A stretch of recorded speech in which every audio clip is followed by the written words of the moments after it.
In the vibrant world of hip-hop, few names ascended as rapidly as Jamell Demons. Hailing from Gifford, Florida, Jamell's melodic flows, emotional delivery, and raw lyrics quickly earned him recognition. His rise to fame was fueled by his haunting track Murder on My Mind, which captivated millions with its chilling storytelling. But while fans saw a talented young artist with a promising future, behind the music lay a narrative far darker than any of his lyrics. Jamell was not just another up-and-coming rapper, he was a figure shrouded in mystery, controversy, and ultimately a murder investigation that would shock the hip-hop world. What started as a career-defining moment would soon spiral into something far more sinister. Was his biggest hit a mere song, or was it a confession hidden in plain sight? October 26, 2018 started like any other night for Jamell and his closest friends, Anthony Williams and Christopher Thomas Jr. The three had been inseparable, bonded not just by music, but by years of friendship. That night, they had been working in the studio, creating, vibing, and pushing toward their dreams. But dreams can shatter in an instant. By the early hours of the morning, Anthony and Christopher were dead, their bodies riddled with bullets. The official story? A drive-by shooting. It was a chilling claim, two promising young men gunned down in cold blood. Yet almost immediately, something did not sit right with investigators. The crime scene, the wounds, the trajectory of the bullets, none of it matched the story being told. Had the killer been much closer than anyone initially thought? Law enforcement wasted no time dissecting the details of the alleged drive-by shooting. The problem? The evidence was painting a very different picture. Forensic analysis of the vehicle revealed something that changed everything. The bullet trajectories indicated that the shots had come from inside the car, not from an external shooter. This discovery turned the entire case on its head. If the victims had been shot from within the vehicle, that meant one terrifying possibility. Had Anthony and Christopher been betrayed by someone sitting right next to them? Investigators began retracing the final moments of that night, and all eyes started turning toward two key individuals, Jamell and Cortland Henry, the only two other people inside the car that night. If the drive-by story was a lie, then the real question became who pulled the trigger and why. As the investigation progressed, law enforcement focused their attention on Jamell Demons and his close associate Cortland Malik Henry. Both had been with Anthony Williams and Christopher Thomas Jr. on the night of the murders, and their version of events was beginning to unravel. Authorities alleged that Jamell and Cortland had conspired to kill their friends and staged the crime scene to look like a drive-by shooting. The evidence was stacking up. Ballistic reports, phone data, and surveillance footage all pointed to inconsistencies in their statements. Then came the moment that changed everything. On February 13th, 2019, Jamell and Cortland were arrested and charged with 2 counts of first-degree murder. The weight of the accusations was staggering. If convicted, they could face the death penalty. Jamell's response: a firm plea of not guilty. Had a promising rap career just been derailed by a deadly betrayal? Or was there more to the story than what the prosecution claimed? Prosecutors wasted no time assembling their argument, relying on forensic evidence, digital footprints, and what they claimed was direct proof of guilt. The key findings. First, ballistics experts determined that the fatal shots had come from inside the vehicle, contradicting the drive-by narrative. The angles and trajectories of the bullets indicated that the shooter had been sitting in the back seat precisely where Jamell had been that night. Then came the digital evidence. Phone records placed Jamell at the crime scene at the time of the murders. Messages exchanged before and after the incident suggested that a cover-up was in motion. But perhaps the most damning piece of evidence was an alleged confession. Prosecutors claimed that an Instagram direct message sent from Jamell's account read, "I did that. SH." A chilling statement if true, it was an outright admission of guilt. Was this the smoking gun that would seal Jamell's fate? Or was the prosecution building a case on circumstantial evidence and assumptions? Jamell's defense team pushed back hard against the prosecution's claims. From the very beginning, they argued that law enforcement had jumped to conclusions based on circumstantial evidence and a flawed interpretation of digital data. First, they attacked the forensic evidence. The defense contended that there was no direct proof that Jamell fired the weapon. They argued that just because the shots came from inside the car, it did not automatically mean that Jamell was responsible. There were other possibilities. Could there have been another shooter? Could the crime have unfolded differently than investigators believed? Then they took aim at the Instagram message. The defense insisted that the alleged confession was taken out of context. A single phrase without timestamps or additional context was far from enough to convict someone of murder. They suggested that the message could have been referring to something entirely unrelated. Finally, they pointed to a fundamental question: motive. Why would Jamell kill two of his closest friends? The prosecution had a theory, but was it strong enough to convince a jury? June 12, 2023 marked the beginning of the highly anticipated trial of Jamell Demons. The courtroom became a battleground where two competing narratives clashed. On one side, the prosecution laid out what they called an airtight case built on forensic evidence, digital data, and what they claimed was an admission of guilt. On the other side, the defense fought back aggressively, pointing out inconsistencies and highlighting the lack of direct proof tying Jamell to the crime. The prosecution relied heavily on forensic analysis, arguing that the bullet trajectories and the absence of exterior damage to the car confirmed the fatal shots were fired from inside the vehicle. They also presented phone location data, which placed Jamell at the scene and pointed to his Instagram messages as evidence of a possible confession. The defense, however, attacked every point. They argued that forensic evidence alone did not establish who pulled the trigger. The digital data, they said, merely placed Jamell at the scene, not necessarily as the shooter. The Instagram message, a vague phrase taken out of context, which they insisted was not a confession. As the case played out, media coverage intensified. News outlets dissected every development, social media exploded with debates, and fans of Jamell continued to rally behind him. Would the prosecution convince the jury beyond a reasonable doubt, or would the defense create enough uncertainty to sway the outcome? After weeks of testimony, arguments, and cross-examinations, the case was finally in the jury's hands. 12 people, tasked with determining the fate of Jamell Demons, deliberated behind closed doors. Days passed. Then the moment of truth arrived. On July 22, 2023, the court was informed that the jury was hopelessly deadlocked. Despite reviewing the evidence and testimony, they simply could not reach a unanimous verdict. The result? A mistrial. The courtroom was filled with mixed emotions. Some saw it as a sign that the evidence against Jamell was not as strong as prosecutors claimed. Others viewed it as an unfortunate delay in what they believed was an inevitable conviction. One thing was certain: the case was far from over. Following the mistrial, Jamell remained in custody, awaiting his next day in court. But the fight was far from over. Legal battles erupted on both sides, each preparing for what was shaping up to be an even more intense retrial.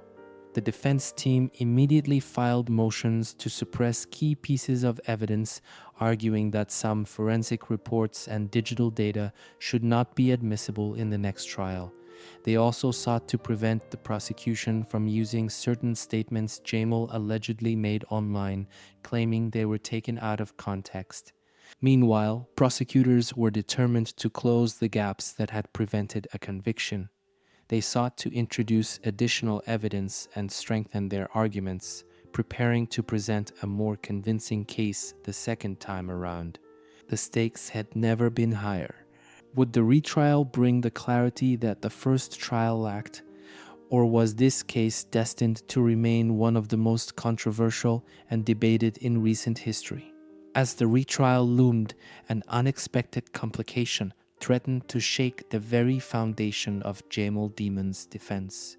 In January 2025, attorney Raven Liberty, a key member of Jamell's legal team, came under investigation for alleged witness tampering. This revelation sent shockwaves through the case, raising serious ethical and legal concerns.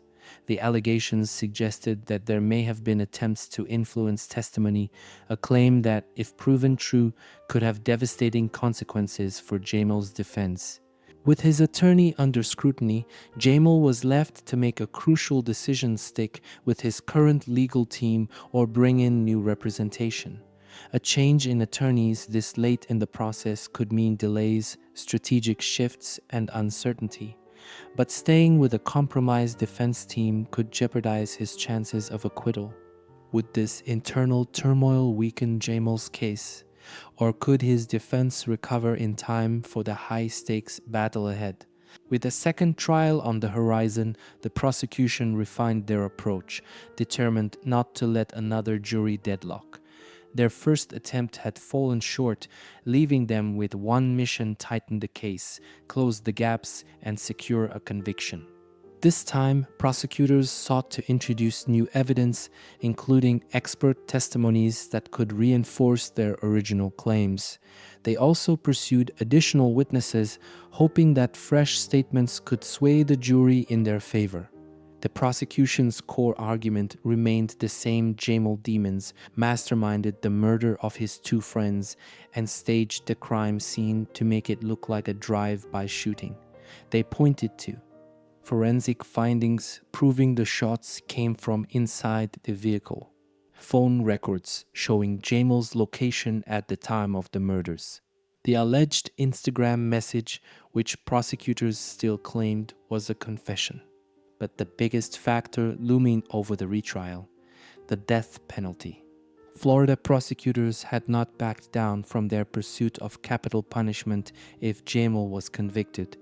The high-profile nature of the case, combined with the brutality of the crime, meant they would seek the maximum penalty possible. Would their new approach finally convince a jury? Or was reasonable doubt still strong enough to block a conviction? On the other side of the courtroom, Jamell's defense team was scrambling to counter the prosecution's new approach. With the potential shakeup in legal representation, they had to restructure their strategy while maintaining their strongest arguments. Their primary focus: destroying the credibility of the evidence.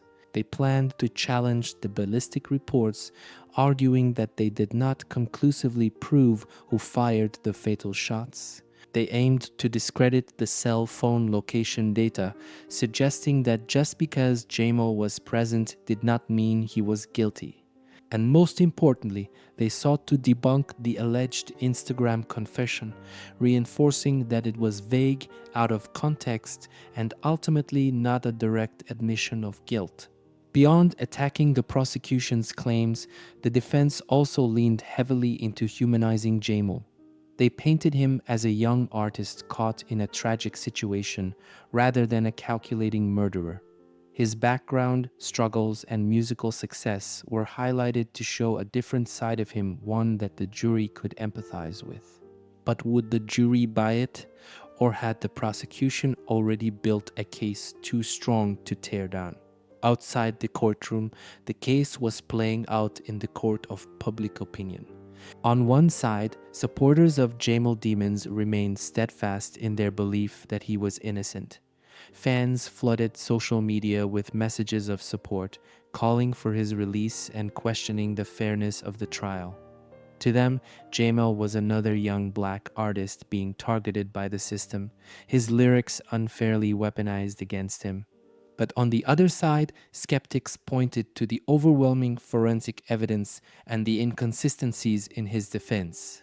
Many believed the prosecution had already proven its case, arguing that the first trial ended in a hung jury, not because of lack of evidence, but because of a divided jury struggling with the weight of sending a famous rapper to death row. The media frenzy around the retrial was growing, with major news outlets covering every development, legal experts debating the strength of the case, and hip-hop culture grappling with yet another rapper facing serious criminal charges. Would public support influence the outcome, or would the jury focus only on the facts? One of the most controversial elements of the case was Jamell's own music. Prosecutors argued that his song lyrics provided insight into his mind, particularly his biggest hit, Murder on My Mind. The haunting track, which describes graphic details of a shooting, was used to paint a chilling picture. Was this art imitating life, or a confession in disguise? The defense fiercely rejected this argument. They insisted that music is fiction, just like movies or books. Would a novelist be charged with murder for writing a crime thriller? Would an actor be arrested for playing a killer in a film? The debate raised larger questions about freedom of speech in hip hop. Was the prosecution misusing rap lyrics to build a case? Or were these lyrics a window into Jamell's true intentions? With the retrial set, jury selection became one of the most critical phases. Attorneys from both sides worked tirelessly to find jurors who could be fair and impartial. But with a case this high profile, could anyone truly be neutral? Prosecutors sought jurors who would follow the forensic evidence and not be swayed by Jamell's fame. The defense, meanwhile, focused on selecting jurors who understood hip-hop culture and would not automatically assume guilt based on song lyrics or social media rumors. Every single juror could tip the balance toward conviction or toward another deadlock. Would this new jury be able to reach a final decision? The courtroom was once again filled with tension, anticipation, and media presence as opening statements began. The prosecution came out stronger than before, reinforcing their forensic arguments, introducing new witnesses, and doubling down on the Instagram message as a confession. The defense, now with a new, refined approach, focused on poking holes in every part of the prosecution's case. They argued that the forensic evidence did not definitively prove who fired the gun. The drive-by story may have been a cover-up, but not necessarily by Jamell. The Instagram message was vague and taken out of context. This time, both sides knew what was at stake: a conviction, an acquittal, or another deadlock. Would this trial end differently than the first? As the retrial progressed, key witnesses took the stand, offering testimonies that could make or break the case. One of the most critical moments came when forensic experts reaffirmed that the shots were fired from inside the car. Prosecutors presented crime scene reconstructions demonstrating why the drive-by theory was impossible. But the defense fought back with their own expert witness, who argued that forensic science is not always absolute and that reasonable doubt still existed about the sequence of events. Then, a shocking moment: a witness who had remained silent in the first trial came forward with new claims. Would this new testimony tilt the case in one direction? After weeks of testimony, both sides delivered their final blows. The prosecution urged the jury to connect the dots: the forensic evidence, the location data, the inconsistencies in the defense's timeline. They argued that Jamell was not just present, but responsible for the deaths of his two friends. The defense, in turn, implored the jury to consider doubt. They emphasized that there was no video, no direct confession, and no clear motive. They warned against convicting Jamell based on circumstantial evidence and speculation. The jury now had the ultimate decision in their hands. Would they convict, acquit, or remain divided once again? The courtroom fell silent as the jury returned with their decision. After hours of deliberation, the foreperson stood up to deliver the words that would define Jamell Demons' fate. What would it be? Guilty? Innocent? Or would history repeat itself with another hung jury? The tension in the room was unbearable. Regardless of the outcome, this case had forever changed the landscape of hip hop and the criminal justice system. If convicted, Jamell would face the possibility of the death penalty, a chilling fate for a young artist who once stood on the brink of global stardom. If acquitted, questions would linger. Had justice truly been served? Would his career ever recover? And if the jury failed to reach a decision once again, would the state pursue a third trial or finally let the case rest? One thing was certain: the saga of Jamell Demons was far from over.